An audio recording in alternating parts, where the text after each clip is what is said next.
This opposed classical particle theory, in which particles do not interfere with each other, but merely collide.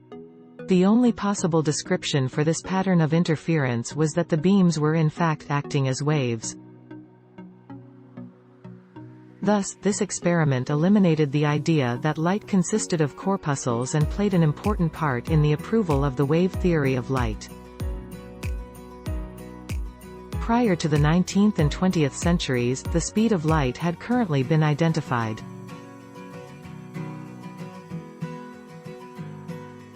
The very first recorded measurements were performed by Danish astronomer Ole Rmer, who demonstrated in 1676 using light measurements from Jupiter's moon Io to reveal that light journeys at a finite speed, instead of instantly. Professor 28, 1934. Credit AP image. By the late 19th century, James Clerk Maxwell proposed that light was an electromagnetic wave, and devised several equations referred to as Maxwell's equations to explain how electric and electromagnetic fields are created and altered by each other and by charge. By carrying out measurements of various kinds of radiation, electromagnetic fields, ultraviolet and infrared radiation, he had the ability to compute the speed of light in a vacuum, represented as c.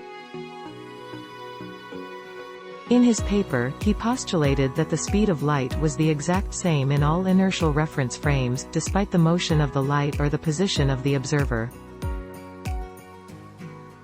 Exploring the effects of this theory is what led him to propose his theory of unique relativity, which fixed up Maxwell's equations for electrical energy and magnetism with the laws of mechanics, streamlined the mathematical calculations, and accorded with the directly observed speed of light in a.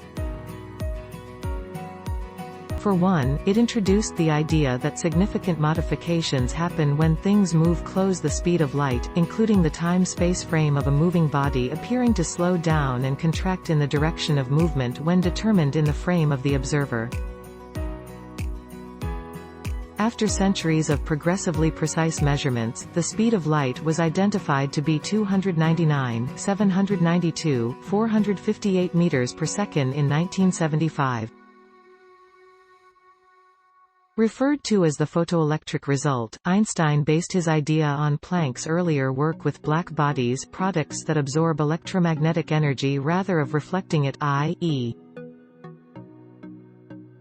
white bodies. At the time, Einstein's photoelectric impact was an attempt to describe the black body problem, in which a black body emits electromagnetic radiation due to the object's heat.